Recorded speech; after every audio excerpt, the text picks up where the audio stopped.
Hi, everybody. My name is Tammy Zagarelli, and welcome to the podcast Beyond. This is my brother, Mark Zagarelli. Say hi. Hello, nice to see you. Okay. And this what I was out to dinner the other night, and someone said, "You've started a podcast," and I said, "Yes." And they said to me, "So, Tammy, tell me what the podcast is about." And I went, "Hmm.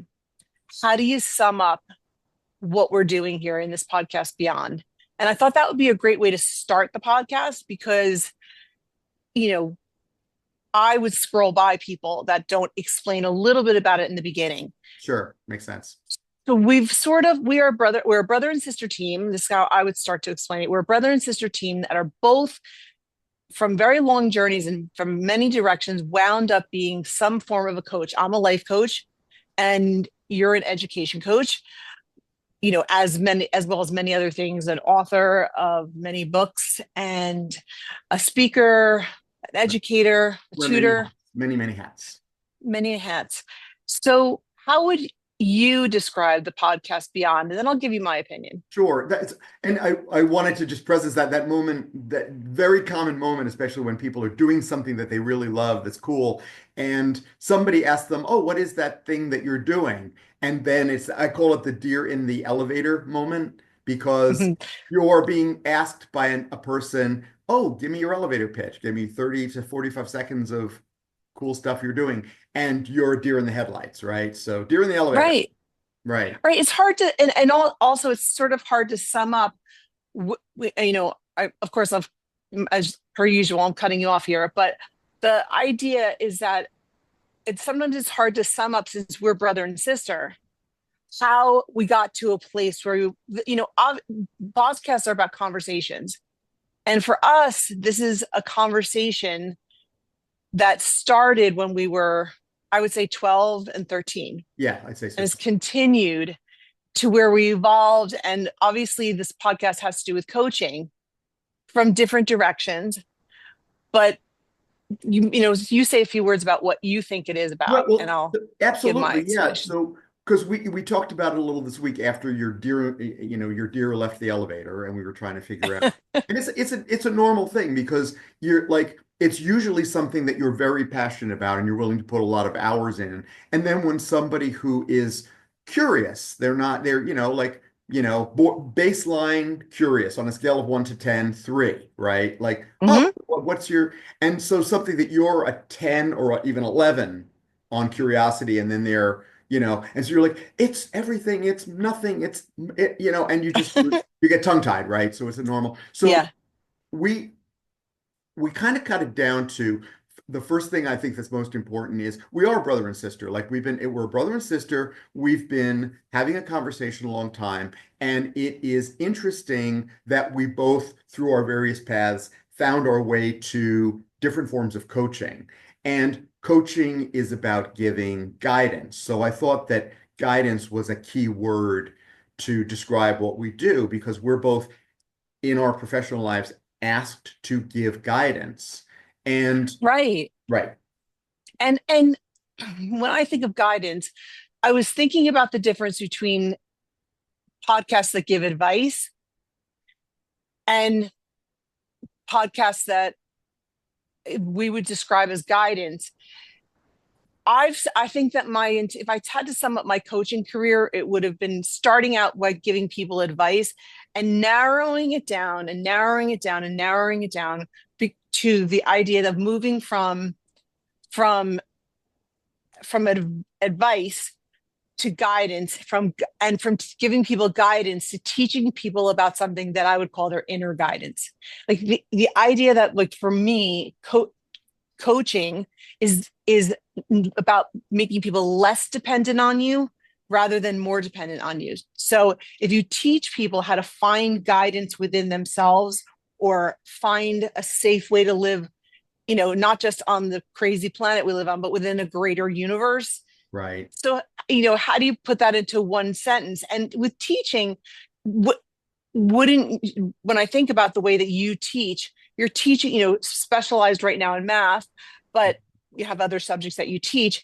You're not teaching someone to learn the multiplication tables and come back to you for the rest of your life and Every time they need to know what 4 times 5 is, ask me, right? You're talking about the difference. I mean, like I think it's when, like if somebody, if, to make a medical analogy, if someone's bleeding out, they stop them from bleeding. But the point is not so that this person spends the rest of their life in the hospital and we're going to keep you from bleeding the rest of your life. That we're moving you from, like a bad triage moment to like being stable to getting better to getting out of the hospital and not needing a doctor right now. Right. And it's the same. Yeah, and I like that. Right. I've always liked the hospital analogy because people at times say, well, what's the difference between therapy and coaching?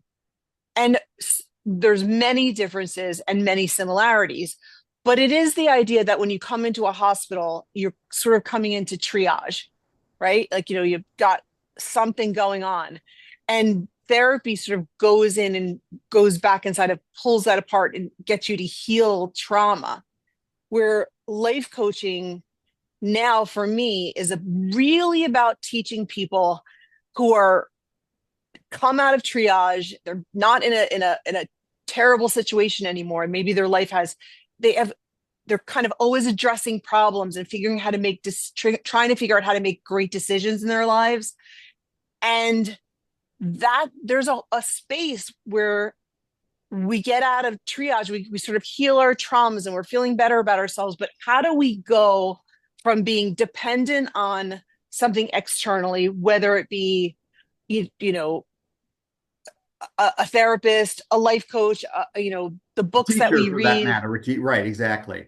a Right. teacher, to being dependent on, to learning how to find a way within ourselves to sort of get off of, Right. reproduce, reliably reproduce amazing, that when we get advice to sort of self-reflect and get someplace inside ourselves that I believe exists in everybody. And I would say from from the teaching perspective, the if I like I'm I pray that so I've had students that I've had since a pretty young age, like 10 or 11 years old, and now they're in college or they're now even in graduate school. Like I have one of my students from years ago I think he's like in his third year of law school now, second or third year just finished.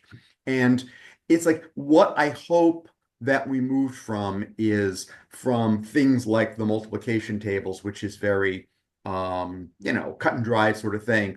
But what I would hope that he saw was, wow, I can learn this. So that would be from the place of like, I'm teaching this to you so that you'll be able to do the test on Thursday, to this light bulb that goes off, wow, I can learn this. And then hopefully, by extension, I can learn other things. And then for me, the big aha is something I call comprehensibility, which is that a person says, I've learned so many things in life and I've changed so much in life and I've monitored and assisted in my own change that I now believe that the world is comprehensible. Like I mean, that would be what, if I want to instill a young person with a short list of things that I would like to see from birth till adulthood, what I'd like to give them, that would certainly be one that when they go out into the world, they say, I don't know all the answers, but I believe that I know how to find a few of them.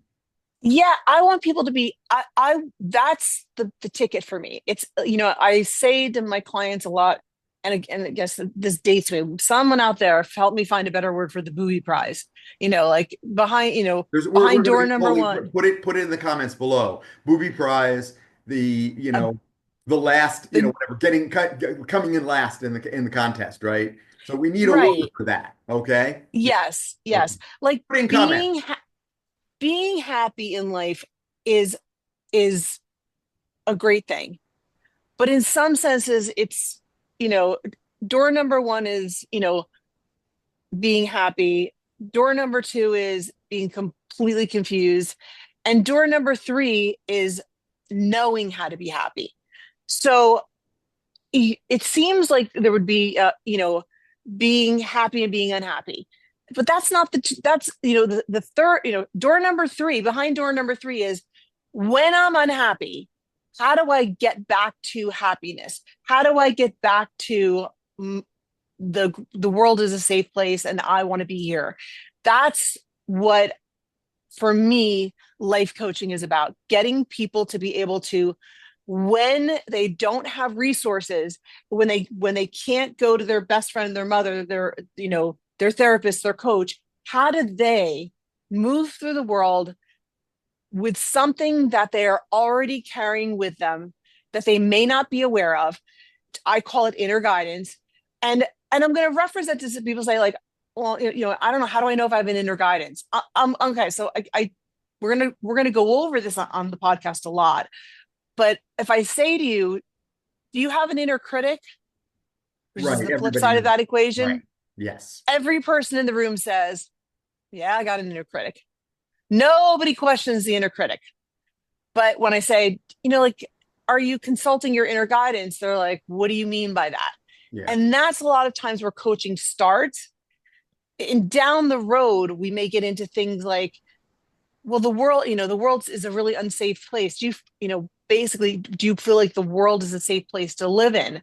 And how that fits into the greater picture of, you know, what are your fundamental beliefs?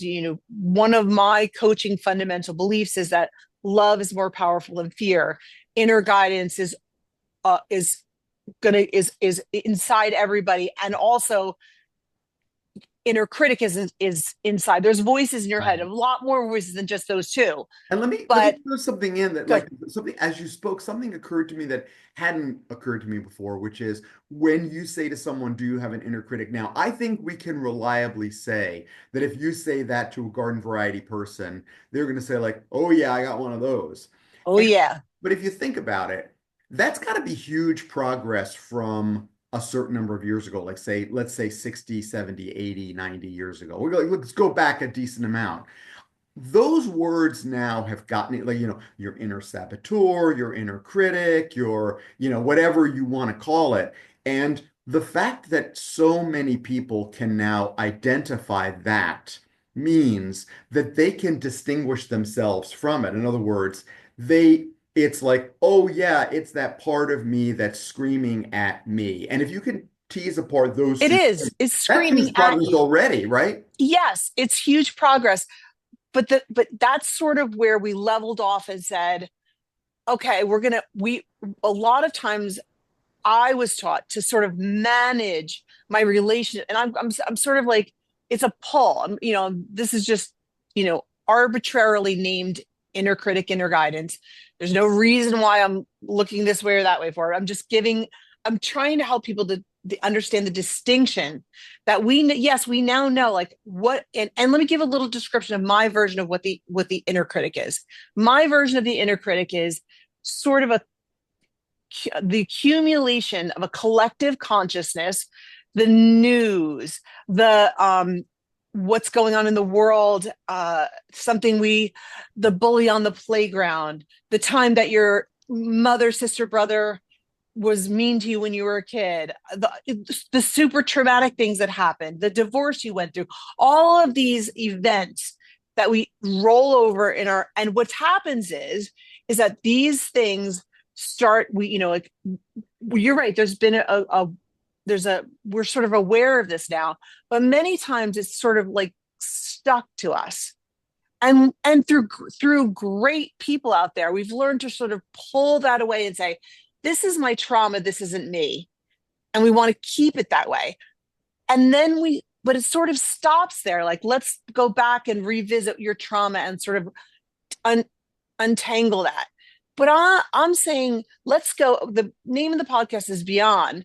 Let's go a little bit beyond regurgitating and revisiting trauma. Not that that is unnecessary. Mhm. In no way am I saying that you do not need to feel your feelings but I want you to see, in the same way that we want to sort of say, I'm not my trauma, we want to say, well, what are we? Or what else do we have to guide us if it's not people? Like, a lot of times the way that we find guidance in the world is most people have about five great friends. So Right. you go to each one of those people, find the consensus, and say, okay, I'm going to sort of follow that guidance or advice. And maybe we don't realize, people say, well, so what is this inner guidance? And I'm like, okay, the way I want you to quickly say is, have you Mark, have you ever had a gut instinct about something? Absolutely right. Sure.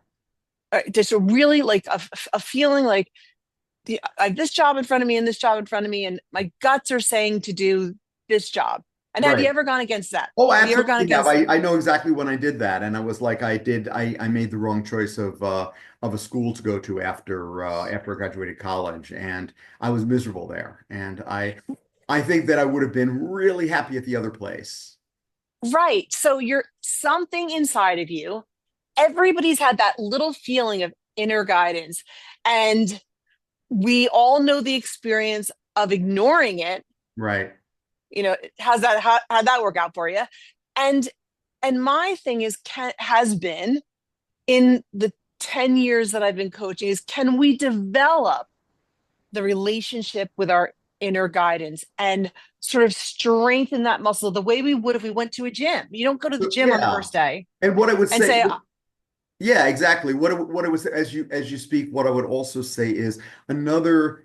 So you said like we have maybe those five friends, those people. Especially when I was younger, had a core of friends who I still have them, but we're all in different places now. But at that time, it was like people that you saw every day. But here's the thing, I had friends at the time who purposely made friends with older people.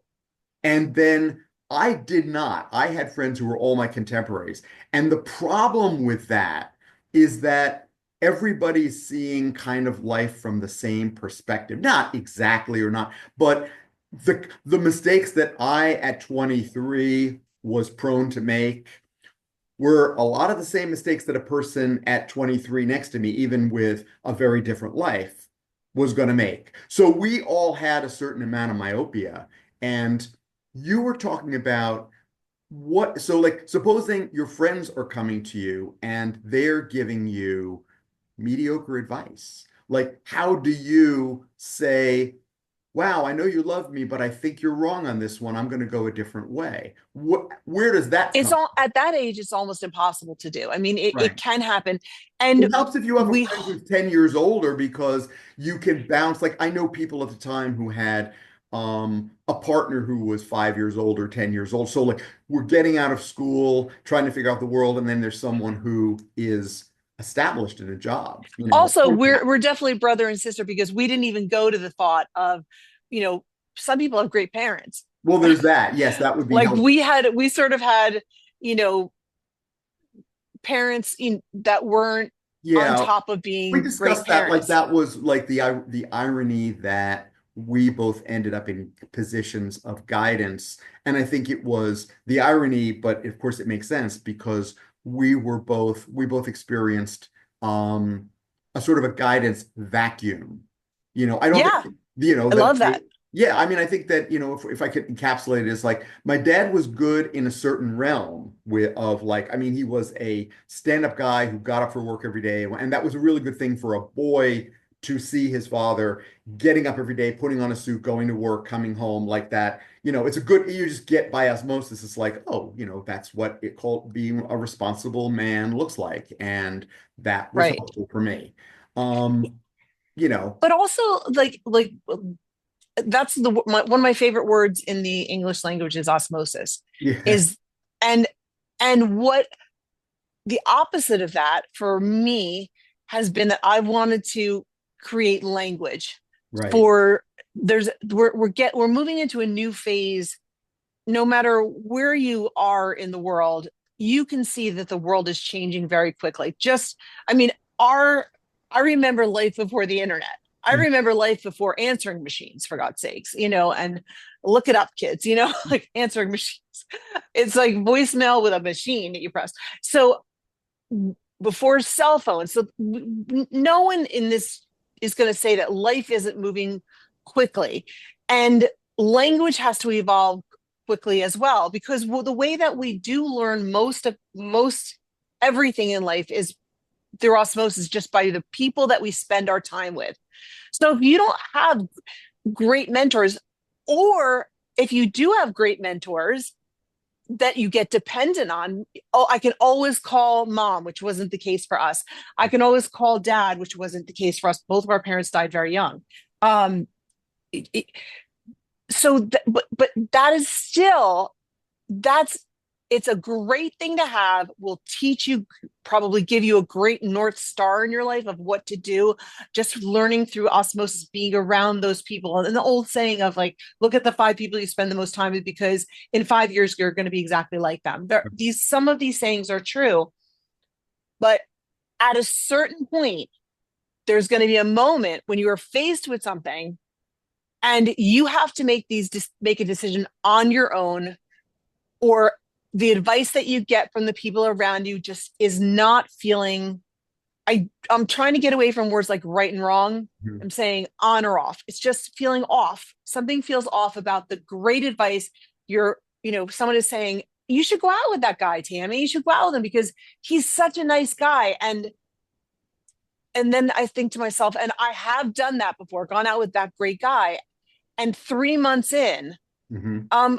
trying to break up with this great guy because I knew 30 minutes into the date, he's a great guy for someone else, but not for me. So where do we pull from? And I don't think we have a lot of data on and information about where do we go?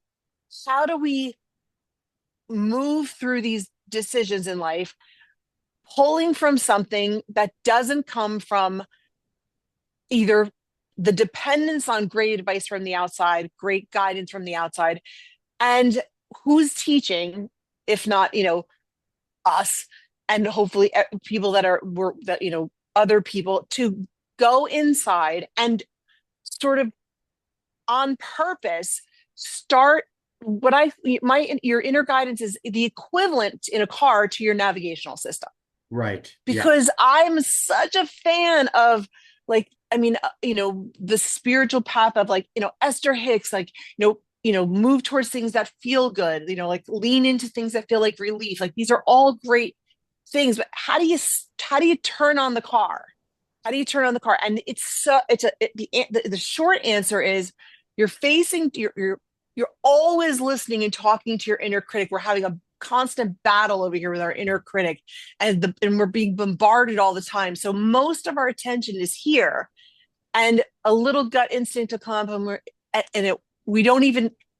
If you have to get a new listening, you have to Right. start listening to the soft, quiet voice that's inside of us that will get louder when we stop this and start engaging the way that you would engage with going to the gym. Your first day at the gym, you're not going to be able to pick up the heaviest dumbbells.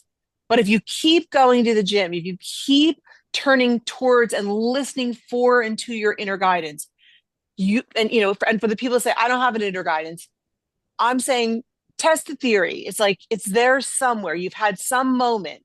Maybe it's dormant, but Right. it's in there. What I would say, and we've talked about this before, and we will certainly talk about it again. But like Yeah. when we're talking about, I once heard in a book that I was reading about what the origin of consciousness might be. There's a lot of books out there now, and they're really cool, and they have a lot of interesting theories. And I remember in one case, it was talking about the ratio of, and this was like a book that was coming from a more sciencey perspective than spiritual perspective, but it was saying that the ratio of signal to noise in the brain is roughly 1,000 to 1. And the Wow. analogy he made was like, so picture a wall with 1,000 televisions playing 1,000 different pictures and 1,000 different voices. And one of those is reality. And if you can begin to, like, once you see it that way, because, and it, like, if you think about it, that sounds like a real wacky thing. And it's like, it doesn't, the more, the further every year it gets more and more like, how many YouTube videos could you watch right now if you just opened YouTube? You'd have like 1,000 things. Then think about all the other social media, people, possibilities around you, everybody with a perspective, everybody with they're going to tell you what you should think. And And then don't with you think all of that, all of those things are there? Those are the thing that I look at and I just try to get beyond. I love this word beyond, is that all of those versions are a version of reality. Somebody is suffering right now, and that is a version of reality. And someone is being bombarded by all kinds of, is glued to the constant rotation of the news and is outraged and upset. And but how do we as people quiet that noise? Because that is a version of reality that you can live in for the rest of your life if you want to. But we're trying to say, how do you live intentionally? At least that's what I'm trying to say. I think we're right, speaking the same language here. How do absolutely. you quiet this noise? Because it's all the collective consciousness is it's Right. always happening. And here we are, and we have to. How do we figure out how do I want to live within this? Well, this is where I And step off into, from the science to the spirituality is, I'm making an intuitive leap that there is, so like to teach someone that the world is comprehensible, there's a leap of faith there.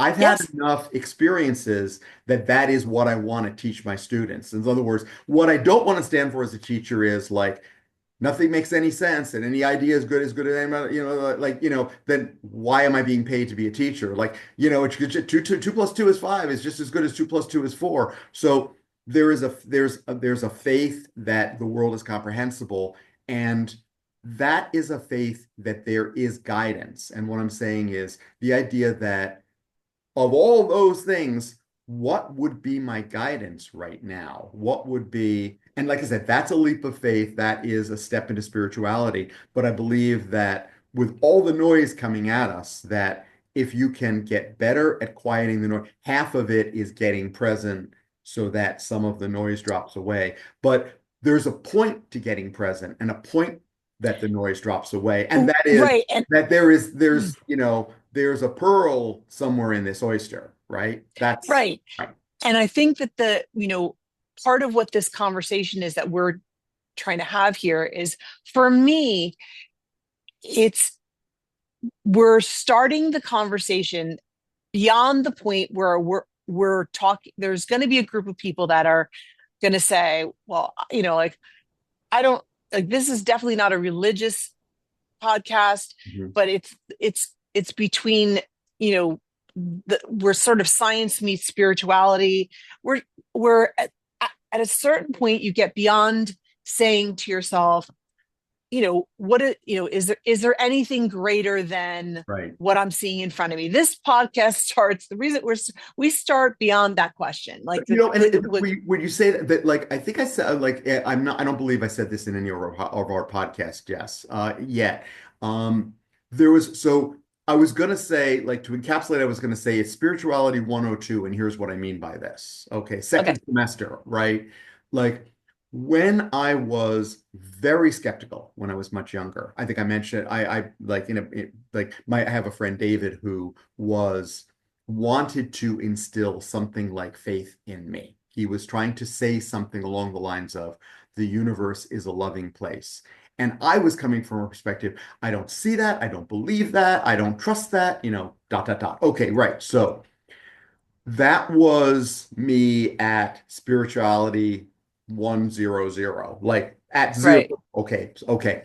For me, spirituality 101 was I began to see glimmers of that possibility.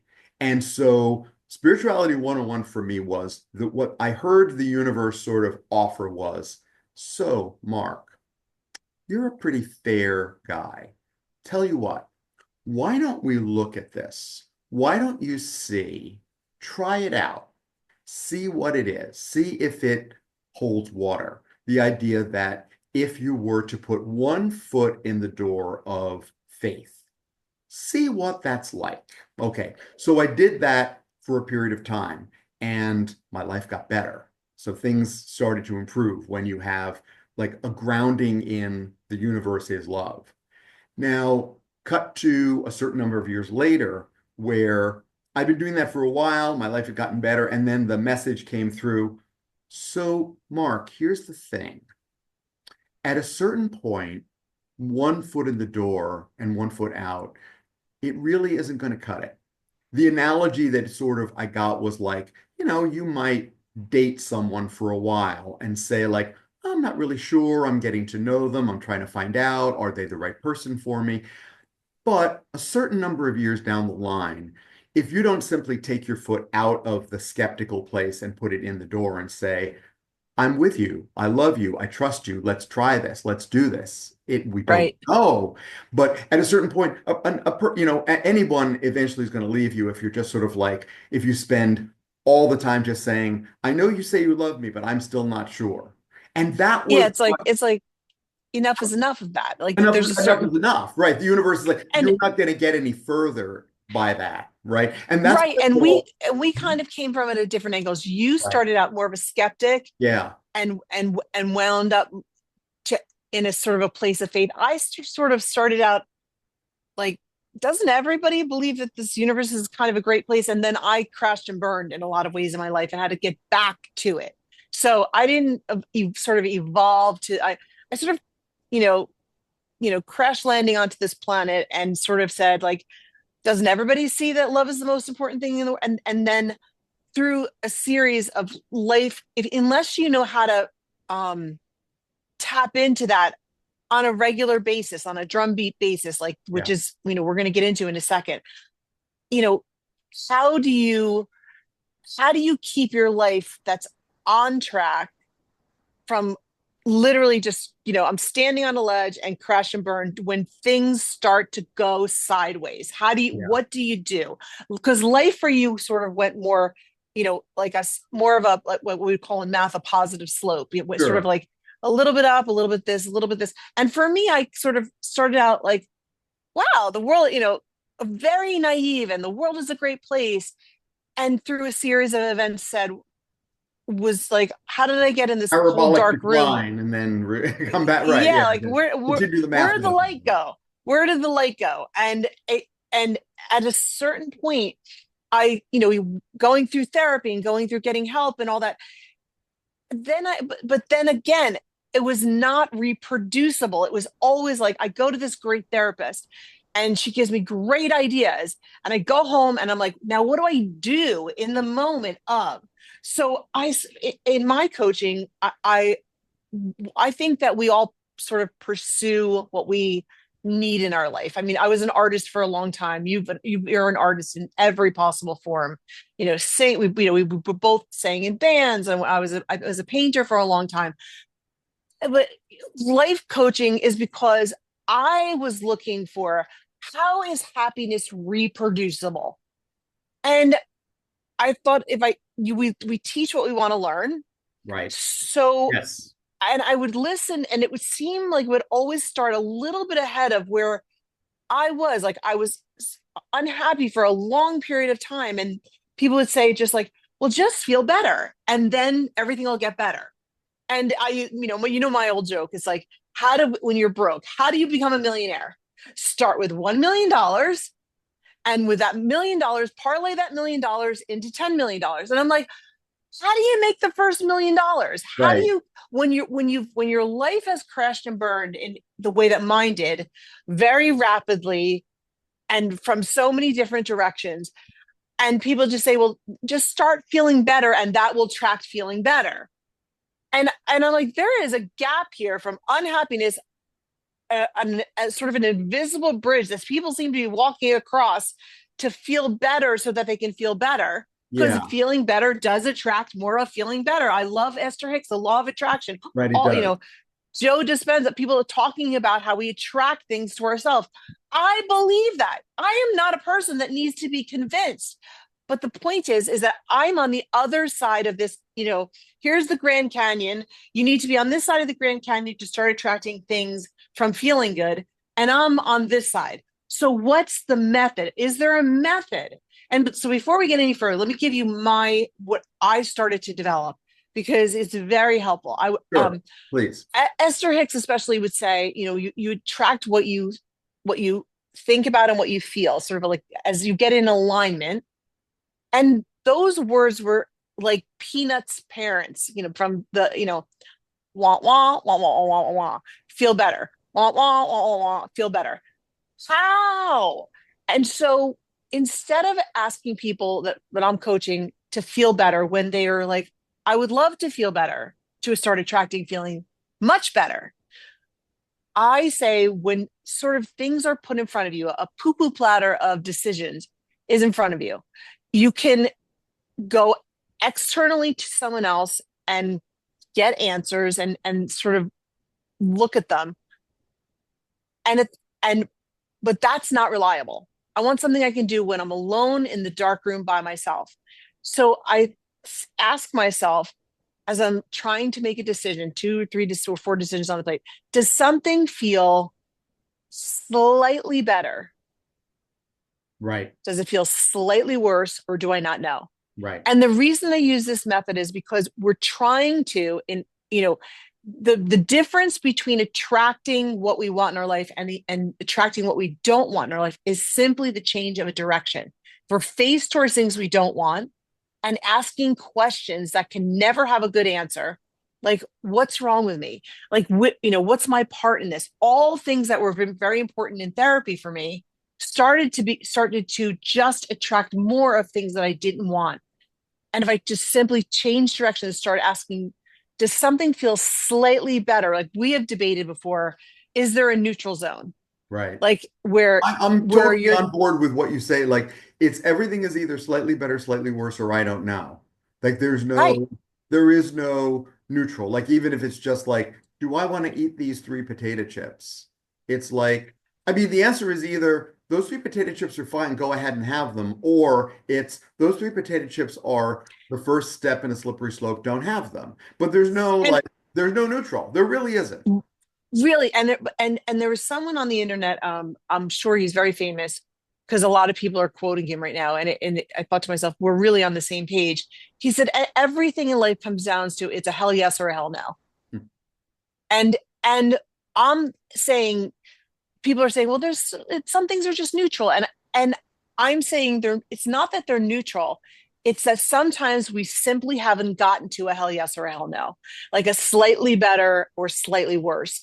We just Sometimes someone can ask us a question or put up something in front of us, and the true answer is, at this particular moment, I don't know.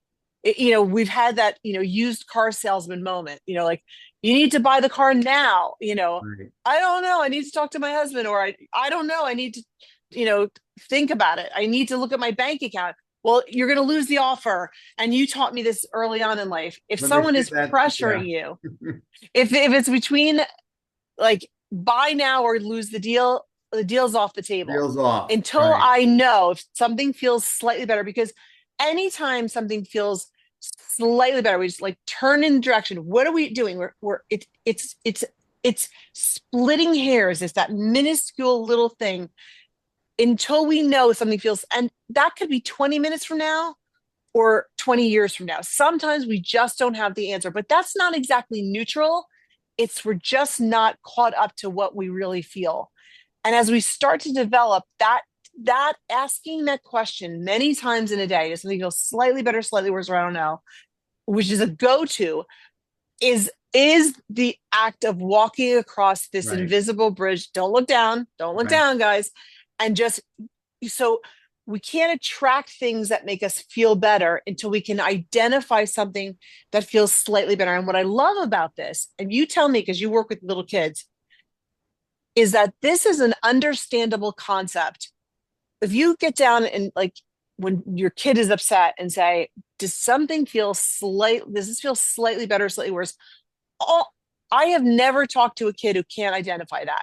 That's, and also as an adult who is, I hope a teacher, I hope teachers are sensitive to kids' needs, that they're looking and they're honoring, they're noticing because, you can give kids lots. I mean, let me preface this by saying like there are always those times, those moments where it's sort of like, I need you to pay attention. And it's, I don't have to yell that, but like if you hear me say, I need you to pay attention now, you hear and there's enough force behind those words that a 7-year-old is going to go, whoop, or, but where Absolutely. choice, when I can see that a child is, like, you're a little tired today. Do you want to stop early? And then sometimes they're like, no, no, no, I totally got this. And I'm like, okay, I honor that too. I just wanted to make sure you knew that you had choice. Or like, maybe we've done enough of this, enough so that they're, like after three multiplication problems, they're like, can we do something else? And I'm like,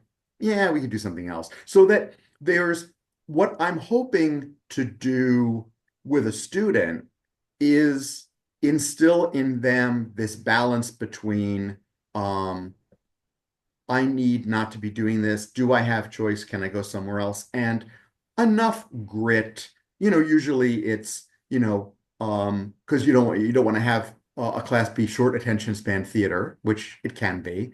And so there are those Yeah. moments when it's like, yeah, but we're going to finish this problem here. We're going to Yeah. do. And also you're talking about you're working, the difference between whether you're tutoring a student is you're much more tuned in if you've got an entire classroom in front of you. Oh, well, that's And that's a whole other thing. that, Right. yeah, and you do both, Right. but what like there's certain things that are gonna get us to a place where I spent many, many years scratching my head and saying, I am a person who's working on myself. I am a person who is reading every self-help book out there. And every book seems to have the gap in it between, get present. And it's like, I'm present. Present to what? Right.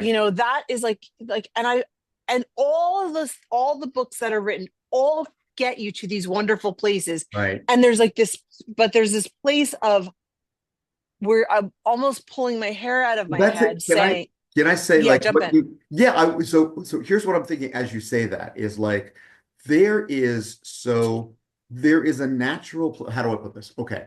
Um I want people to know that when you hear the advice like bring presence, bring silence, that you're stepping off into something unknown and that's okay.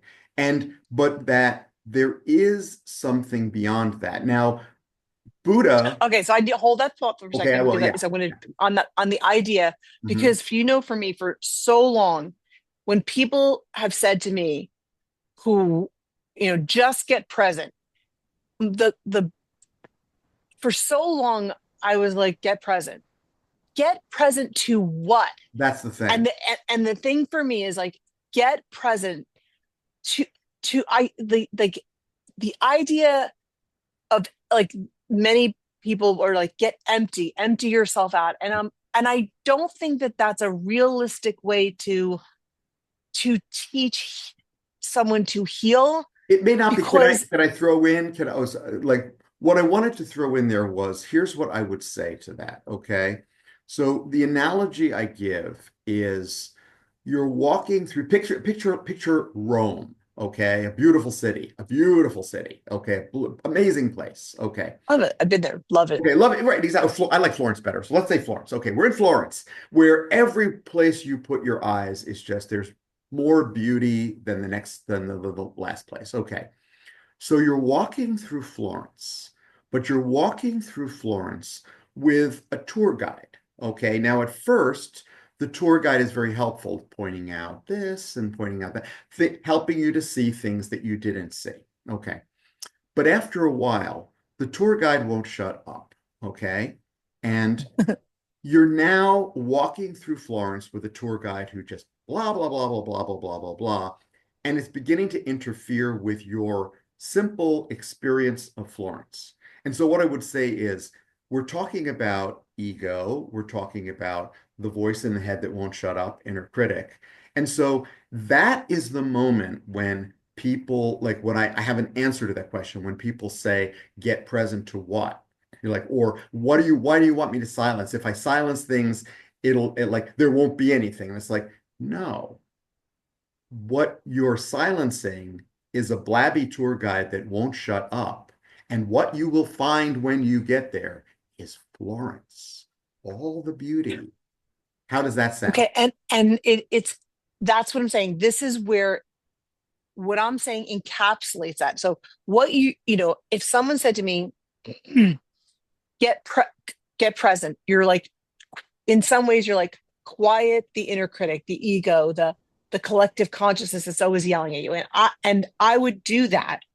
And then I would say, so I should be now feeling better.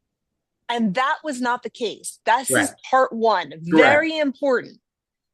But, and on the other side of it, someone would say, now that you've gotten present and you're feeling better, which I got present and wasn't feeling better, Right. I was like, where does the feeling better come from? That's a step for some people like me, Correct. where presence just quieted something, but without something else emerging, like a different start. What am I, if you're, someone would say, just like enjoy the scenery or the beauty or the presence of the moment. And I'm saying, I'm in pain. Right. What am I getting present to? And there's a voice inside of you trying to speak answers to your specific problems. Right. Tammy's problems. Tammy, you're silent now. You've quieted this. And the reason that you're in pain is you're walking around Florence with a stone in your shoe.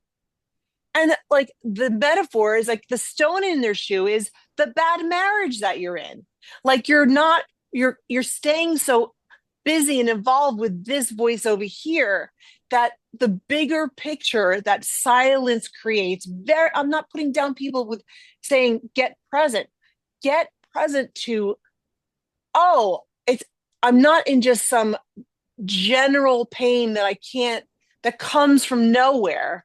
It's like silence this and start investigating, what would it take for me to your, it's not the silencing of questions, it's asking a question to someplace different inside of yourself.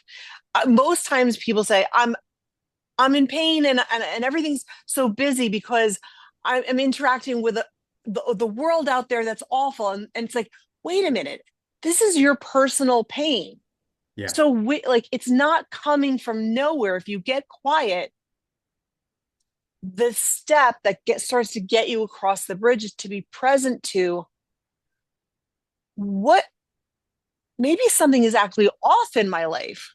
Like Correct. the, I'm starting to hear something personal to me, to my experience. There are people in the world that are generally happy. And when they get silent, happiness sort of emerges. And I'm not talking to them. Right. I am talking to them if because someday Mhm. unhappiness that's confusing is coming to everybody. So Right? there's Right. Like, what you're saying. so It's funny because the thing that you're saying now, it's like, so I've read, I don't know about, at some point I read about half of William James's Variety of Religious Experience. I mean to finish. There's a book I mean to finish. Absolutely. we all have books we need to I finish. will. No, now I've committed. I have to read, it's on our Audible. But he talks about one of the, so, he's talking about these general themes that come up, and one of them is the distinction between what he calls once born people and twice born people. So in other words, and I love it because what you're saying is once born people are like when the noise drops away, they drop into silence and they're free. The twice born Right. people are the people that the noise, in some sense, is there to mask pain. And so when they drop into silence, it's like, like Bingo. Eckhart Tolle, that's it. Bing.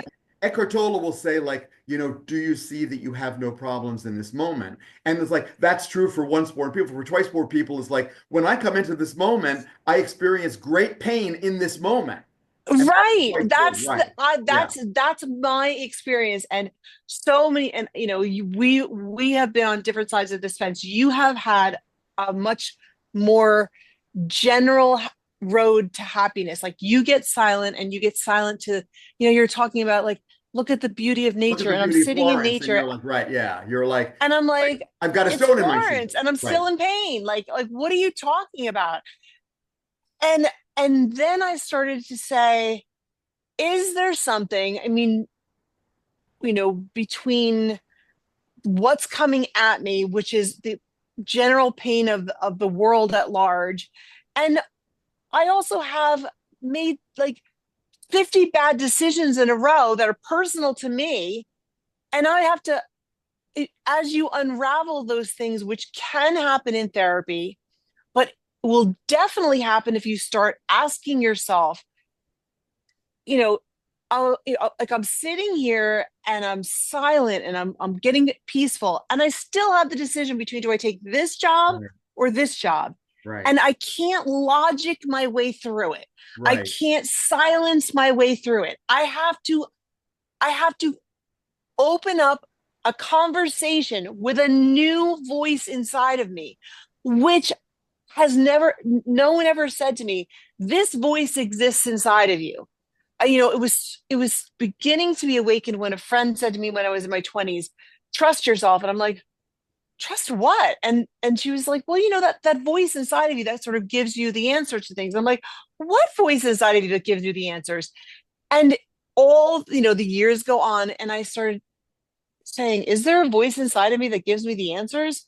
And all of a sudden, as I'm speaking to this silent voice that is essentially tapped into the universe, which the universe, God, whatever you want to call it, I source. like universal intelligence. I will say that when you talk about artificial intelligence, AI versus UI, universal intelligence, I think it's Yeah, just or spiritual intelligence, SI, whatever you want to call it, is that all of a sudden the problem with the beauty of, and the problem with God, the universe, the higher power, is it doesn't speak first.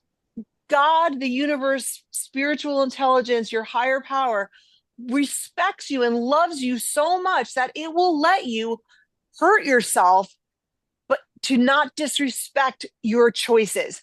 You have to ask some universal intelligence, your inner guidance, will you speak to me? In some ways, you have to ignite that conversation where the negative thing never asks. It always speaks first. It's constantly talking. So when people just have the beginning step, a beautiful step of silence this voice, now I'm saying to people, the journey from quiet, silent place where some people are feeling happiness and yet you're not, yeah. is start speaking and saying, inner guidance, are you there?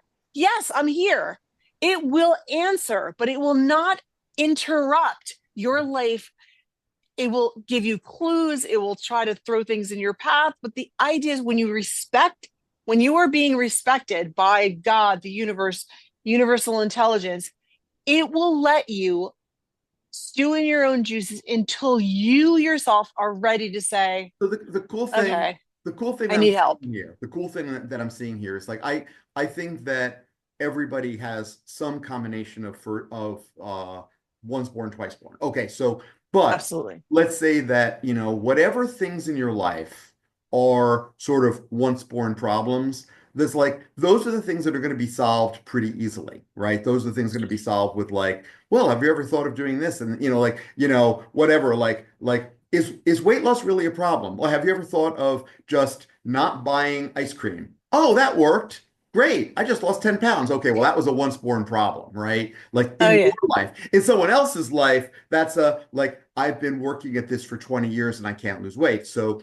for what I'm Right. seeing with you, what I'm seeing is like happiness for you has been a twice born problem. It's been, and A lifelong struggle. what I see is you have now, because I've been watching you over the last couple of years, you have, first of all, the first step in unraveling this was slightly better, slightly worse, like noticing inner critic, inner guidance, slightly better, Absolutely. slightly worse. And then it seems like the capstone on this, at least for the moment, has been what question the question. I'll ask the question, what is trying to emerge here?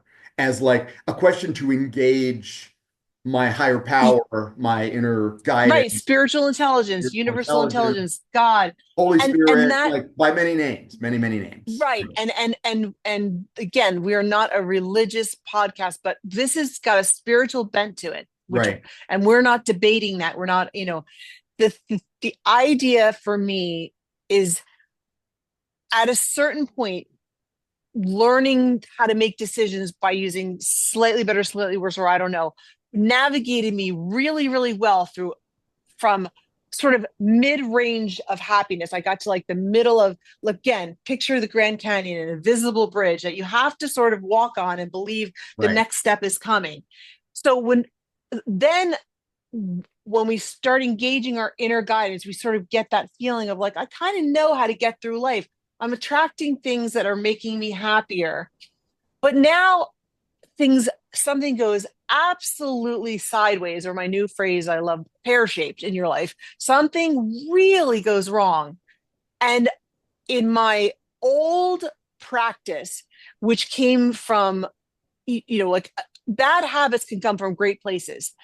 I am a person who is sort of always asked, like, what's my part in this? And like, to keep my integrity and say, like, like I don't believe that things happen for no reason. Like I believe that if two people are in a fight, each person has a part in it.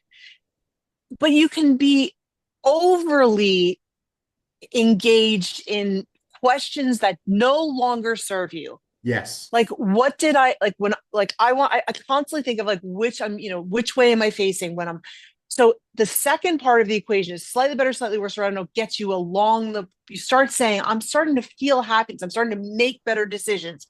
And then something goes really wrong. And I can't find the answer necessarily inside myself. But I would say, like where I looked and said, where did I go wrong on this? And I'm watching myself go like this, standing here and I'm going, where did I go wrong on this? What's my part in this? Like, why do How I am I to always do blame? this? How am I to And I'm blame? going, What mistake did I make? what mistake did I make? And all of a sudden, I'm back in a place where the noise is again. And I'm thinking I'm doing this great, I'm asking Soul these great searching questions, deeply. soul searching, which is triage. So I'm back in triage, and I'm beyond triage. I need to start. How do I get facing so that it's like there's inner guidance and there's external guidance. So external guidance can be, you go to your five good friends and they all give you an answer and none of them feel right. So is there something else that we can do? And that's where I say, instead of, you know, going, you sort of, we need to think of something as outside of ourselves sometimes. That's why we look to a higher power. And I started saying maybe the questions I'm asking externally, slightly better, slightly worse, or I don't know, always works. But when something goes sideways and I say, what's my part in this? How did I go wrong? If you ask what's wrong, your inner critic is on it. So I started asking the crazier question, like if I was speaking to the loving being in the universe, the loving energy of the universe, what can I be learning from what I'm going through? It's a little bit more of a question that sort of goes towards what I want. Right. Even the insane, like I started thinking, how can this be a good thing if this thing went sideways? Right. These questions are difficult questions. They're like what you might say is, you know, what is trying to emerge here? I asked this question to someone else and they said, none of those questions work for me, but how is this seemingly bad thing setting me up for success? Great When you're asked, thing. a great way to frame it, because though it's not the words that you're asking, it's the energy of what you're asking. Right. It, is getting, if you, the second part of the equation of getting across this bridge from unhappiness to happiness is to be able to ask internal questions. Does this feel slightly better, slightly worse, or I don't know? And the external question, when you're like, going nuts, you're just like, what's wrong with me? Right. Bad question. Right. What's right with me? Right. Good question. And what's right with Because the, you're asking what's right with the universe? In other words, if you like, that was we were talking about, like I think I have two of these three. I have to find what the third one is, but like the mindset that people who are depressed tend to have. And this goes back, I have this in education too. The two things that resonated with me is one is there's like I'm no good, and the other is the world's no good. And I think of that in terms of as of all things a math teacher because the dreaded math, right? I could say yes, the dreaded math. if kids when kids are when they've if you've lost them, like in other words at the place where you get to a kid at 12 or 13 and they're like drowning in math, it's like usually like hopefully I can pull them out of the deep end of the pool, but what they're usually drowning in is a combination of it'll be either one or the other or a combination of both. It'll either be I suck, math sucks, right? Those are the two. Right. Either, the person who's taking it on, like everybody in my class knows what they're doing. I'm just too stupid to learn this. I'm never going to be able to go to college. Like So that. pause that thought Yeah. because it's important. So what we want to do is why language? Why am I so caught up on language? Mhm. Because so we want to sort of put things in camps. When you're like, I like the idea that like blaming yourself or blaming the topic itself. Let's and is this you got to tell me you're the word guy analogous to the idea Yeah. of you know inner I'm something an external like Right. I'm bad or the universe is Right. bad, It's either internal or external. Right. internal or external. So the road, the path from being unhappy to happy or from not knowing to knowing is to change the questions. Mhm. So internally, we're not asking anymore the internal question of is this thing bad or good? Because what you're going to get is variations of judgment, judgment, judgment, judgment. So slightly better, slightly worse. Externally, we've got to be counterintuitive by asking questions that are have not been asked in any regular way. It like, how can math be a good thing in my life? Is that it's like for me, I'm still lost on math Sure. because I grew up and but if I wanted to be more involved with math, I would have to change my identity around math. Right. You So I would. right, I would have to change my identity and you know that kids before a certain point love math. Sure. Right. And Right. No before kid I learning to I be count from 1 to 10 who runs up to their grandmother and says, Grandma, you want to hear me count to 10? 1, 2, 3, 4, 5, 6, 7, 8, 9, 10. Like whatever age they are, 3, 4, whatever, like that's a kid who loves math. right and That's your point. someone out there is when something goes wrong, we're on the second part of the equation, like going to the external is like, God, why are you out to get me? That's one kind of type of person. I'm another kind of person who's like, you know, what did I do to get myself into this mess? And you see where I'm facing. And I have not read in a book, and like, and I'm sure it's out there. I haven't read every book in the world, so I'm sort of saying, what would the flips? What is an insane question to a human to ask? Like, we've talked this where I had pneumonia for the entire month of January this year. Right. And I started asking these questions that were making me sicker. Like, did I not take my vitamins? Like what did I not come home? What did I do wrong? And I started feeling this angst and this feeling that was so familiar.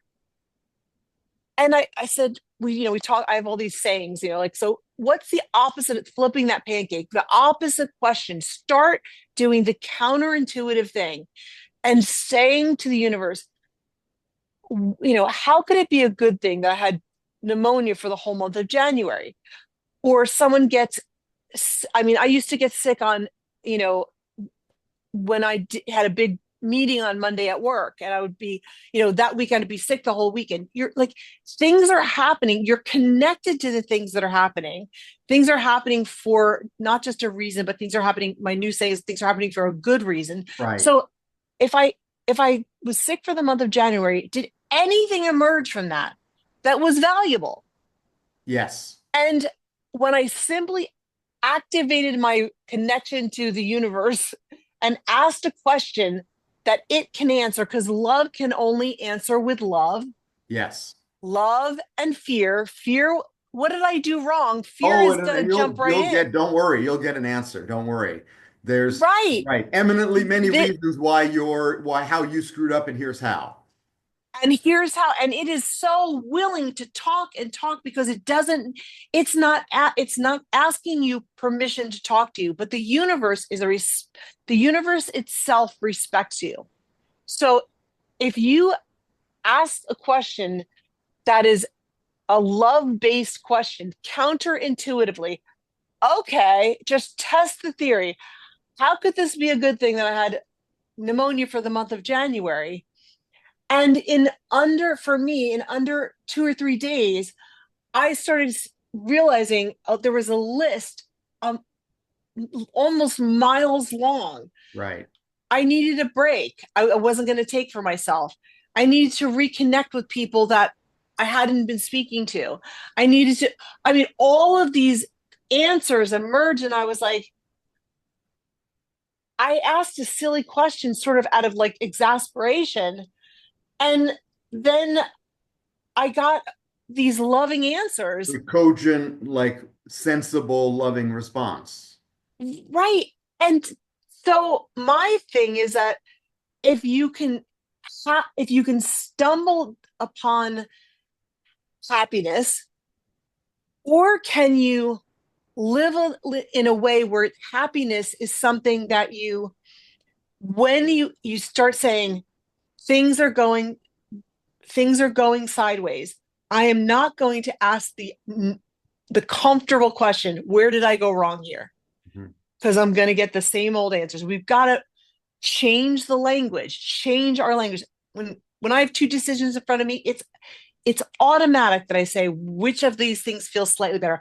I have practiced that. You can practice. Yeah. And that is what I was talking about at the beginning of this conversation when we say, just get silent. And my thing is get silent and now have get a voice. Get ask questions to the other voice inside of you, ask questions to a universe that cares about you.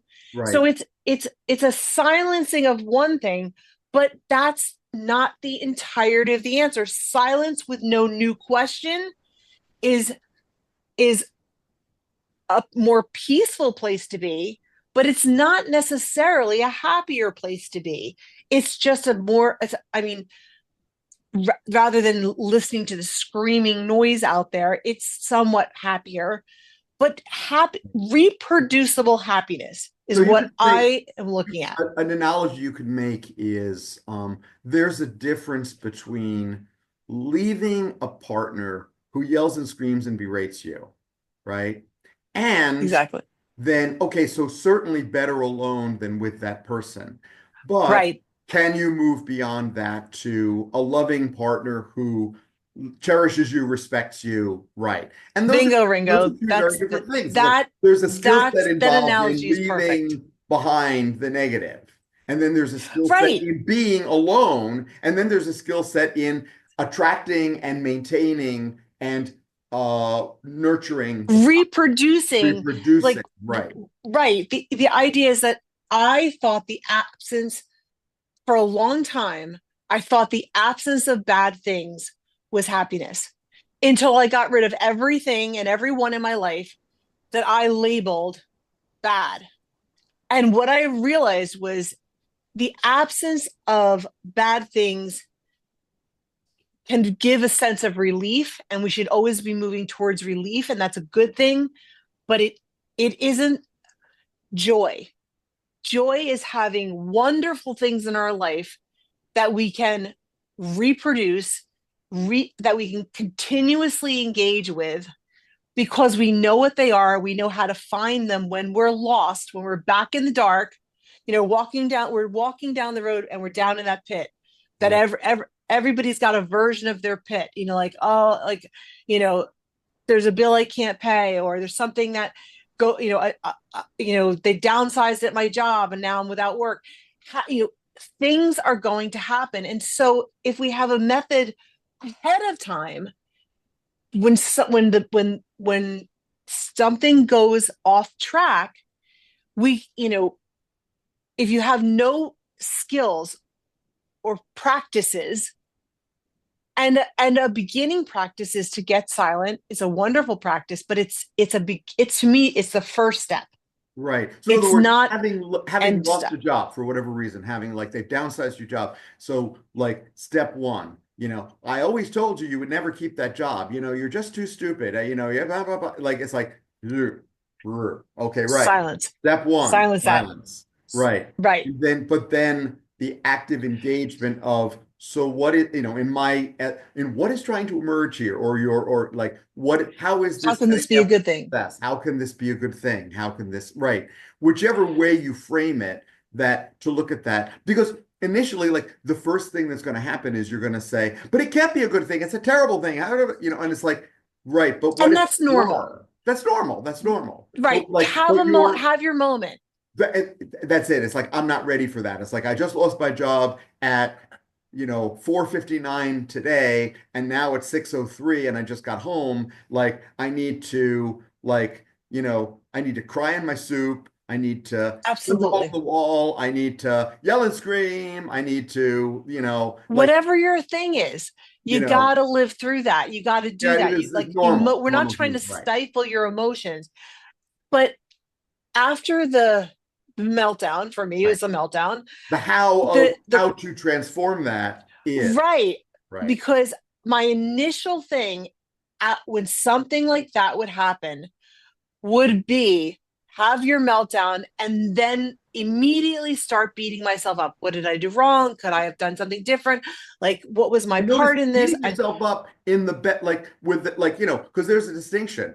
Beating myself up, like you, like first wave is I'm so stupid. They always said you could never succeed. I always knew you Right. couldn't do it. Right. And then you silence that. And then it's like you do the hard work of now let's dig in and find out where I screwed up. And it's like, no, No, like right. that's That's the just thing is round that, and two there with is the a ego. Right. right. And that's also that part of it has to be learned in triage, where there is a time and a place for people to be saying, what is my part in this? When Absolutely. you have like what we're talking about something beyond when someone is someone's got some kind of really bad behavior that they don't like about themselves, Right. and their life is, they're they're You're at rock reproducing bottom. chaos on a on a regular When basis. you're reproducing chaos on a regular Right. You level, might want to on a say like, regular where is this? basis. Right. It's like the last five people I went out with ended very, very badly. What's the common denominator? Oh, that would be me. Maybe I'm mistreating them. Maybe I'm choosing bad people from the get, like whatever. It's like I am reproducing this. How do I Right. unreproduce this in the next time? Right. And that is a valid, absolutely necessary part of the the road we're talking about. And that's a segment that I think therapy and like early life coaching and many people are have taught me. Like the fact that now my one of my first questions is, what was my part in this? 5, 6 years ago, when I was reproducing bad results from my own behavior, that was a question that needed to be asked. But now I'm at a place where sometimes my part in it is just there's something better out there for you, and you're not quitting this job. So, like, we're like the universe has moved you out of it. Right. And the new question for people who are in this segment of their life where they're saying, I do take my responsibility. I always look for my part in things. I want to know how did I get here? And at the same time, that question is starting to take me down the crapper instead of moving me. Right. I'm sorry, No, instead of moving me towards a happier, reproducible place. Someone who's really getting out of a terrible marriage is not necessarily going to be asking the questions I'm talking about right now. Like you've just, this guy is, as very buzzword is narcissist, and we've just had this awful, awful thing. You need triage. It's like the way I explain it is this: if you are, you know, deciding to go on a weight loss journey, which I am on right now, and there at the beginning of this, it was like, if I had hired a personal trainer the first day, which is sort of like the idea of what a life coach is, I probably on the first day of my weight loss journey would have gone to the personal trainer, sat down on the edge of the treadmill, and just started crying and saying, I just need you to listen to me. And the personal trainer would say, you need to go back to triage and talk. You need to get your feelings heard. You need to be heard. And that is worthy work. And Right, he would say to me, like, I'm a life coach. He's a personal trainer, more similar, right? right, Than someone who's physical therapy, right? You come right, triage is like you just got out of surgery, you need right, physical therapy, then you need, personal training. You got to crawl before you can walk and run. right. But I was finding this place in my own journey. Yeah, I'm out of triage. I right, know I allow myself to feel my feelings. I honor my feelings. Um, and now asking the question of like, what was my part in this? Of course, we always have to ask a little bit of that. That's right, part of the meltdown for right, me. And then I have to say, what's next? I live like my life is, I feel watched out for. I feel like I can right, trust myself. I feel like I'm doing this. So if I got fired from this job, or life pushed me out of this situation that I thought I wanted to be in. I'm dating a guy and he kind of says, I'm just not that into you. Nothing terrible happened, but like you get you're on the date and it's like, we need to talk. And I'm like, okay, I'm just not that into you is a difference than getting out of a traumatic, horrible marriage of 20 years. That's not what I'm talking about.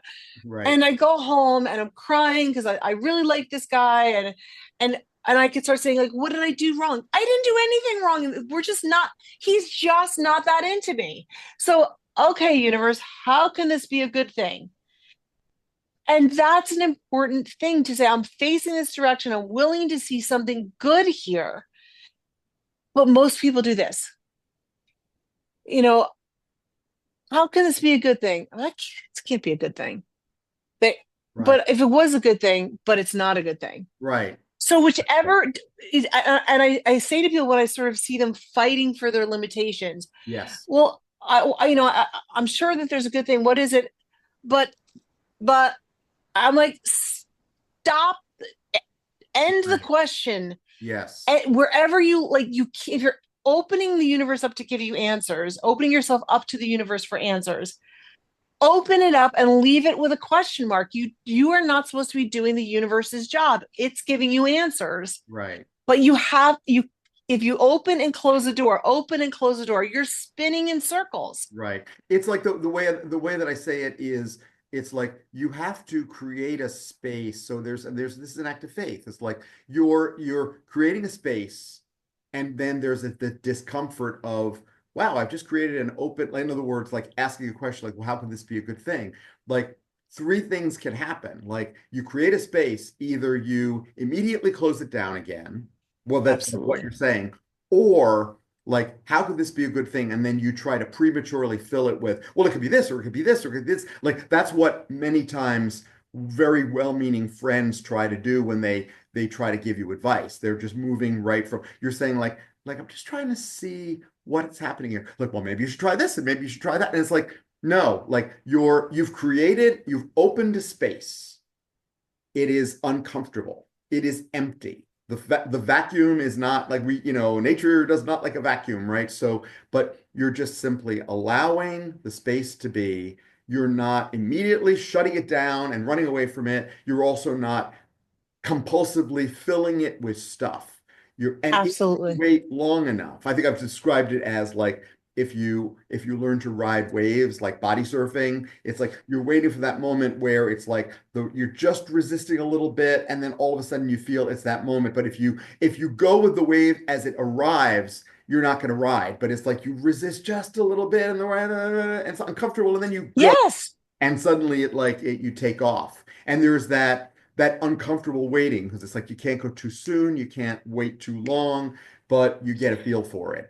And you're Right. asking the question, And putting the question to the universe, right? yes, and Allowing the universe to answer. right, because of the fact that the universe doesn't always speak first. It will wait for the It question. universally never speaks That's first. It'll wait for in a way, it's quiet. the inner critic or the ego will never tire from speaking, but the universe will wait for you to say, thank you for sharing. Right. Give it a moment. And people say, what do you mean by I'm fighting for my limitations? It's well, I want good things to happen, but they're not, but they don't, Well, you know, like I've got a I great want to meet a great analogy. man, but Not there's even an no, but analogy. at my age, it's Right. impossible to meet a I've got man a at great my story age. a story about that. Like what I think I've probably told this. I don't think I've told this like years ago, years and years and years ago. I was doing landmark education and loving it. And I can't remember which one of my, but I was working as a coach in the SELP program. If anybody out there knows about this, it's wonderful. And I had been writing puzzles for magazines, and I found a magazine, as not just a single magazine, but a whole company that put out magazines. And I sent my work to them, and they said, "Oh, we'd love to publish you." And I'm like, "Oh my God, this is going to be amazing, because it's going to essentially double my income, because it's a whole other, Yeah, company." And then what they came back with was, "So this is how we work. You send us a manuscript, and which might be worth $50, $75, whatever it was at the time. You send us a manuscript. If we accept it, we put it in something called the rota. The rota, it waits a year, then it gets published, and then after it gets published, we pay you." So in other words, right, exactly, like you that's do work crazy. today, right? Okay, that's right, exactly. That's what. So, and of course, from And high you were young. and You were crestfallen, right? young. Exactly. I'm like, so I go to my coach and I say, like she's like, "Oh, what's going on? Tell me what's going on in your world." It's like, "Oh, because I had this really good opportunity, but now blah blah blah, and I can't. They're gonna wait a year to pay me, and that's gonna be really." And she's like, "Mark, what are you like? That's ridiculous." And I'm like, "Yeah, but that's the way it works." And blah. And like what she didn't say, but was like, "Why are you fighting for your limitations?" Or she might well have said that. And I was like, "Well, Right. that's how they do it," and blah blah blah. You can't just fight city like whatever. She was like, "Mark, go ask them, call them, or write to them, send whatever, call them." In those days, it was call them and But yeah, ask. before email, right? Before email, it was pre-email, right? It's like, she's like, "Mark, call them and ask them if they will make an exception for you, and if they will pay you on submission within a month or two. Like, that's what your other company does, right?" And I said, "Yeah, that's what the other company does. So ask them if they'll do that." "Yeah, but I know they won't." But I say, "Mark, go Right. ask them, okay? I will hold you accountable. Go ask them. Will you do that? Will you go ask them?" She's not Right. prisoners. And I'm like, "Yes, I will do that." Knowing full well that they will not do that. Knowing full well. I went, Yeah, you right. right. So cut to, I asked them like, "Do you think you could pay me sooner than that?" "Yeah, I think we could probably do that. Let me ask my boss." My editor asks her boss. She's like, "Yeah, we could pay you in like a month or two. Is that acceptable for you?" I'm like, I went back to, Yes. and go back to and I'm like, wow, I was fighting for my limitation. But the thing is, the learning that took place there, it wasn't just because, of course, that opened up like a lot of money for me at a time when I needed it. But the most important thing, was the coach was like, "Mark, I told you that could happen, right? I didn't say it would happen. I said ask." It's like ask for Right. the sale. Ask for the sale. They might just say yes. Right. And that's why, again, language, like changing language. The first time I ever heard fighting for my limitations or fighting for your limitations, I think it was Esther Hicks, who I love. Sure. Um, was someone was doing that and she was saying, why are you fighting for your limitations? They're like, I'm not fighting for my limitations. It's, this just can't happen for me. This is She's just the like, way it is, right? This is like this the is just the universe way it is set in is. stone, and this is it, right? Yeah, Right. So all of these, like, we're creating language. I want everybody in my life to say to me, if I'm spewing this blah, blah, blah, blah, blah, you're fighting for your limitations, Tammy. We're trying to, you know, like now I've trained all the people in my life to say to me, "Well, does it feel slightly better, slightly worse, or do you not know?" And I'm like, and in the beginning, like when you start teaching people a new language, you get mad that they kind of take, you know, well, I didn't mean you for you to ask me that. I can ask my clients that. It's like, wait a right, minute, right, because when we're fighting for our own limitations, we don't want to be called out on it, but right. You we don't do. understand. This is actually set in stone since the signing of the Magna Carta. This has been the way it's been. Blah, And the phrase you don't you I know from our conversations over the years, anytime for me, I say, you don't understand, you don't know, dot, dot, dot. The next sentence I'm going to say is always fighting for my limitations. absolutely. You don't know why I have to go to a client's house when I was a decorative painter for a long time and touch up something at 11 o'clock because she's having the most important dinner party of her life tomorrow morning. And it's like, it's a 1 inch thing and it's an hour away and it's 11 o'clock at night. Why are you driving there? Mark, you don't You don't understand. understand. I have to do this. Blah, blah, Right, blah, blah, blah. And right. all of it was like just lie, lie, lie. If But I you had don't just know you're lying said, to yourself. You're lying. But the other one, the one I noticed recently, that's like I mentioned this to you, is these days when I hear someone say, I'm the sort of person who, dot, dot, dot, I'm like, iceberg dead ahead, pure ego. Like, and watch it as it plays out. Like, because sometimes it's a mask for fighting for limited. Like, I'm the sort of person who just doesn't do that. Or I'm the sort of like, or it will be, I remember it was like, I'm the sort of person who won't put up with that. And I'm like, yeah, iceberg dead those ahead. are You're old you're about school. to put up with that. Whatever, Yeah. you're about Yeah. to like I'm the sort of person who reaches a limit and I just will, I'm going to tell her what I really think. And it's like iceberg dead ahead. If you said to me, you know what, I'm going to tell her that that's not acceptable. I'll be like, okay, now I'm hearing, but I'm the sort of person who I've said it myself. Like, I'm like, I would have said it 3 years ago. Like, I'm the sort of person who simply won't tolerate disrespect in my house. Well, what went on in my house. I had, Yeah. as you know, I rent a house. I had a plethora of troublesome and disrespectful people living in the house. And I would have said before that, I really would have said, I'm the kind of person who would never put up with that. It's like, never say from what well you will not drink. I know, and yeah, as one of my sayings, the short walk to anywhere you think you can't be. That's right. It's a short walk. But Right. also, I want to call attention to, and the it's not people will get stuck on this, and I want to make it very clear. The words don't matter. Watch what was different. I'm going to give two examples. First, of just exactly what you said. If you say to somebody the same words, like, I'm just the kind of person who doesn't, you know, if you say, let's use words and then we'll use energy. I'm not the kind of person who, Right. You could feel okay. the And then ego there's, in that. and You could feel the right, the right. It's an puffy the energy thing. huffiness. Right. And then, or I'm not the kind of person who generally, there's Oh, a difference that. in the energy of that. So the Right. words, so I get, Yeah. and also with speaking, if we just use no words, and I say to people like the idea of when you're speaking to the universe and you would like an answer, come in curious. Yes. So, you know, let's use the sentence, like, how can this be a good thing? Now, if you think the words matter, you could be saying, how can this be a good thing? Hmm. Open Or you curiosity. could be saying, how can this be a good thing? How can this be a good thing? So I want you to think of this of like, what you're really trying to do is like, blah, blah, blah, blah, blah, blah, blah, blah, blah, blah, blah, blah, or blah, blah, blah, blah, blah. blah, Right. blah, blah.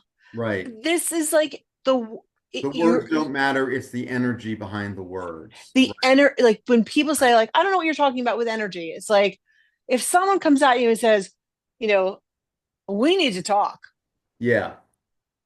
or oh my God, we need to talk tonight. Right.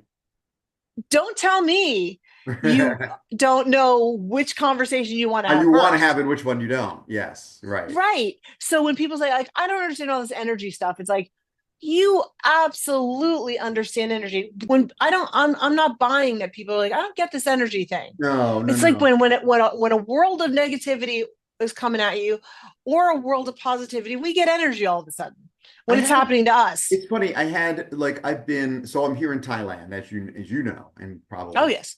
right, still here in Thailand.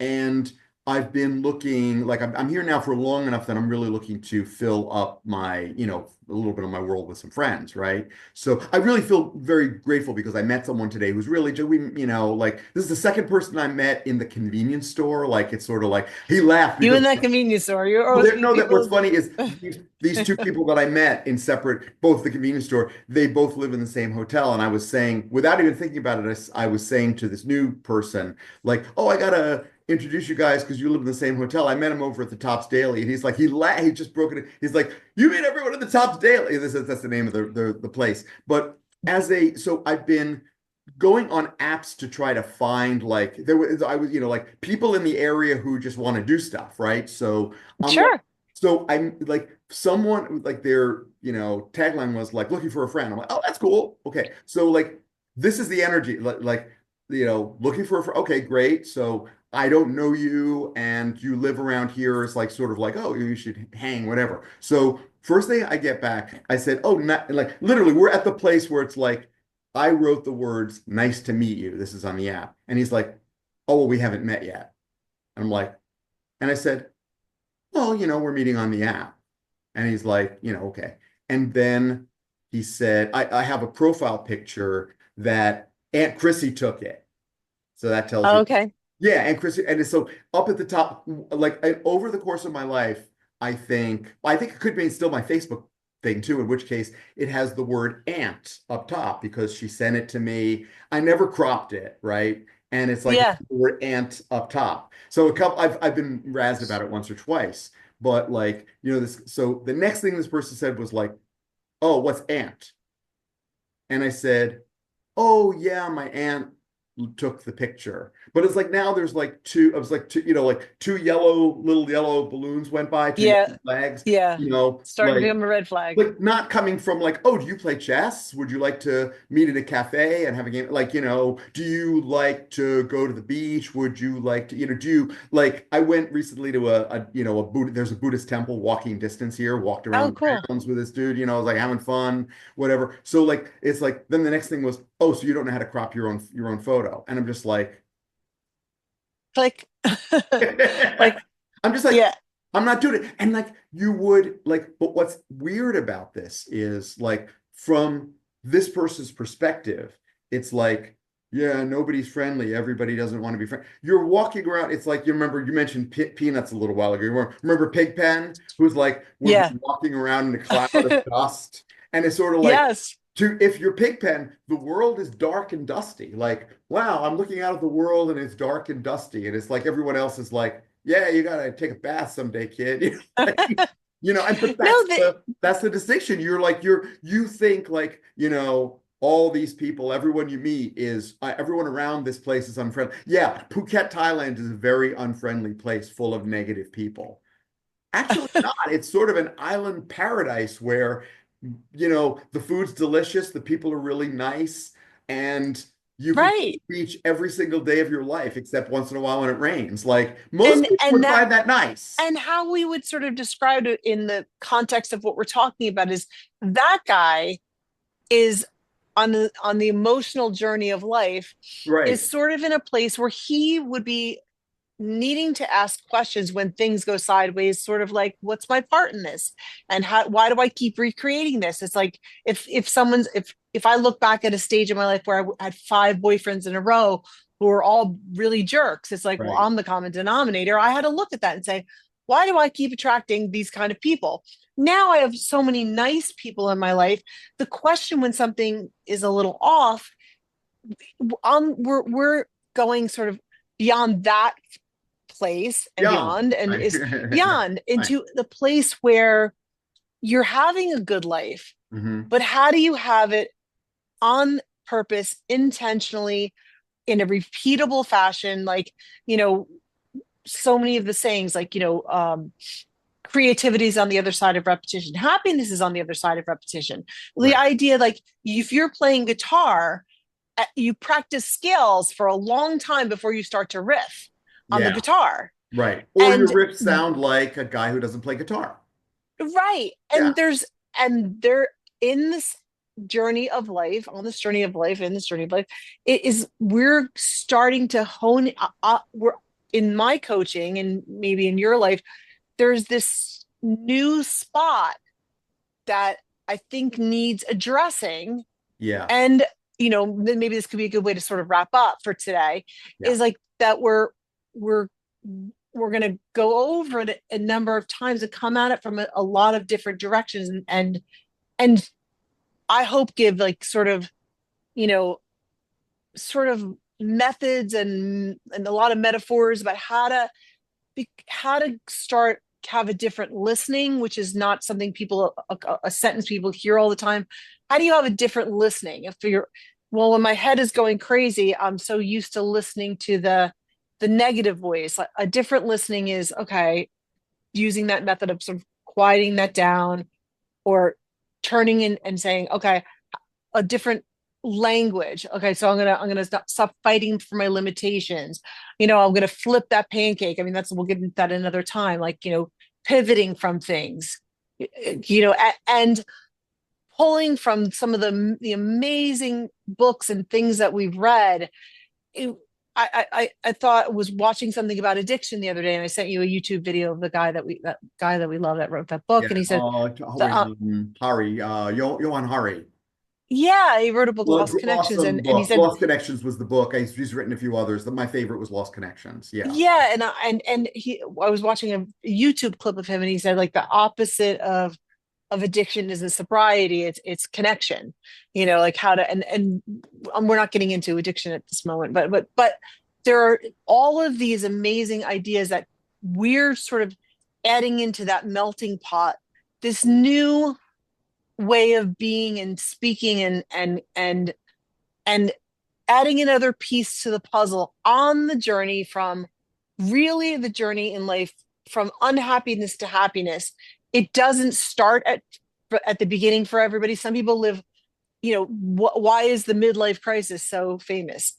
Because a lot of people never really have sort of a confronting problem until midlife. Right. And some They're people have kicking one little at problems down 7. the road until it all explodes at 45 or 50 or something like that. Right. Right. So, Right. But it, I'm a big believer in having your midlife crisis your entire life. And I'm not, that sounds like your joke, but it's like to have 20 small mini crises that help you evolve from the age of 20 till the age of 70 seems like a more reasonable path than having a meltdown in the middle. Seems like, right. Or I sort of started out one step behind, like, so, I sort of made some bigger mistakes earlier on in life that had a lot of repercussions. And if I had known some of the things that I know now, I also am a huge believer in learning from other people's mistakes, not having to have every mistake yourself. There's some things that are unavoidable in life. Like, we got to do it ourselves. We got to, that thing is, it's coming, but if we can help people avoid, through a new language that we are sort of creating or pulling from different places, to sort of wind up in a happier place on a more regular basis, through practicing, again, like taking where certain things leave off, like no harm, no foul, with like the idea that silence is, getting quiet is a part of this journey. But it's, and even what we're talking about is still on the journey. It's not It's not the answer to everything. It's a piece of the answer that we're going to keep evolving, especially with how fast the world is moving now. We Yes. need new skills and tools all the time. So, you know, we hope that this podcast will be somewhat interactive. People will, engage with it. And in the long run, maybe we'll even have guests and things like that. We're just starting here. I don't know if you have anything else to really bring No, to the conversation. I'm really happy the time goes pretty quickly. I'm on from my perspective because to be on camera and to talk for this long could feel very exhausting. I don't feel exhausted. I feel roughly the same as when I came in, like I'm in a Yeah, pretty okay state. energized Yeah. and Energized. Thank repeat. you. Yeah, and being able to articulate this message so that when I'm out to dinner with people and I say, "What is this podcast about?" Guidance. It's guidance, internal guidance, external guidance, universal guidance. Like like the idea of that we live in a world that's very different for everybody who's in it. And I kind of was making, all everybody's so excited about AI these days. And it's like AI is like the idea of the collective, it can go right around the world, can get you an answer really, really quickly. And we're so excited about that. And yet we have spiritual intelligence that's available to us in our own homes. You know, AI is now on an app on our phone, but to me, I think it was sort of like a spiritual guidance, spiritual intelligence, I think is a pretty good. SI. Yeah, I like Yeah, that. I like it. It's like it's like, oops, I could have had a V8 like all this time, you know, not knowing that, I mean, prayer is a form of, you know, Absolutely we're praying, engaging. we're sort of tapping into universal guidance or spiritual intelligence. And we don't think twice about that, leaving that sort of open-ended, like, please, let something, someone is in the hospital or this or that. But what about utilizing things unseen? Again, people are like, well, I don't even know if that exists. Well, try it on. Get Right. that person, the same person who says, I don't believe in this energy stuff. When someone's yelling at you or, saying, energy all of a sudden becomes very clear. So this is not about proving that this is the way it's supposed to be I done. like the idea It's of just spirituality suggesting an 102. experience. Like it's, from 0 to 101 is like beginning to engage that, just the beginner. But there is that point where, well, it is just simply time to accept and go from there. That we don't, like you said, you were talking about triage a lot. You don't want to keep ending back up in the emergency room where they're trying to diagnose you and like put you in triage, where it's sort of like, no, we're further along now. I don't need I'm not bleeding out, right? Right. I need a checkup. I need a pickup. Yeah, yeah, Right. But there's a whole world of unhappiness that can come from simple, like not asking the wrong questioning the question. status quo, Yeah, asking like, or listening to, I say the 20th century invented some of the worst sayings that we rely on, like tough love, yeah, no pain, no just do gain. it. Yeah. Well, just, yeah. And we sort of fall back on those things, and if you look 100 years earlier, or 50 years earlier than that, you would say there's even some worse sayings like, spare the rod, spoil the child. I mean, Right. like, we would never think that I mean, today. yeah, from there, like tough love is definitely a step forward from spare the rod. Right. So what's an evolution from to having new language and new sayings? Like, I mean, tough love is truly an oxymoron, and what I would like to pose to people out there to think about is, you know, your view of the world, the view of the world that I'm adopting and being living into is love is more powerful than fear. They're not, like, so this is screaming that it's so powerful. And like, awful things are happening and blah, blah, blah, blah, blah. And yet love can walk in and sort of calm that down. But you have to actively test these theories. No one can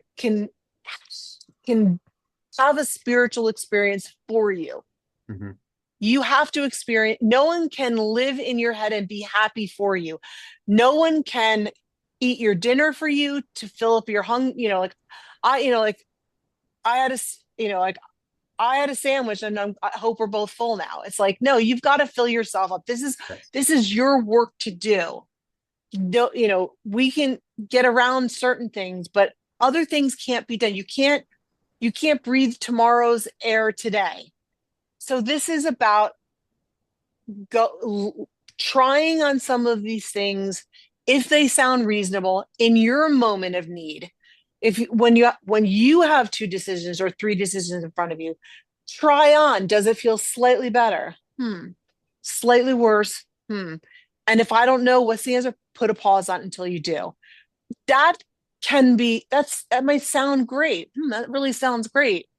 But you're not gonna, it might sound ridiculous and you scroll by this. Try it on and then scroll by it. Give it a shot. If I don't fight for my limitations. It's like, well, if you're asking sort of an open-ended question and then answering yourself, that's an experience of fighting for your limitations. But I can only explain it to you, and really only explaining everything to myself, correct? We're like, there's really no difference between us. We're all, everybody is one split into, millions of pieces. And that's another, and there's a lot of different universes in this one universe. And that's a tale for another time. But at this point, today, I think we've put a little bit of a fine point on some of this. And Sure. I'm saying go out and try some of these things on and see what you think about it. Give us some comments. We'd love to Sure. hear it. Love to hear it. Love to hear from everybody who's listening, skeptical, interested, curious, Be and part of the everything in between. conversation. Right. This conversation for us it started, we weren't super close as young children. And it sort of started I would say I was age 12, you were age 13. Yeah, We started questioning life itself. And that conversation that's is right. a conversation we're continuing in this podcast beyond. So I hope you will all come back next week and we will continue. Mark, thank you for being a part of this in Thailand, which Thank is you. No, happy to do it. It's not in the US. So daytime for you, nighttime for me, right? So yeah. So you absolutely. have a good day. Uh, yes, a good day for me. It's sun shining, and you have a good night. And we'll talk to you soon. Like and subscribe if you feel like it. We would love you to be a part of this. And we'll see you next time on Beyond. Thank you.